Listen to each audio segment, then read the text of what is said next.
All about the clarity of diamonds. Clarity is an important aspect of a diamond, and it is important to know how to grade the clarity of a diamond before you buy one. It is actually quite easy to learn how to grade the clarity of a diamond.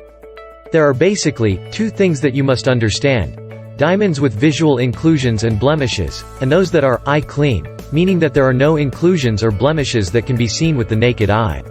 From there, the clarity of a diamond is further broken down into subcategories. Many people mistakenly think that diamond clarity refers to how clear it is. This isn't so. Clarity actually refers to the internal and external imperfections of the diamond.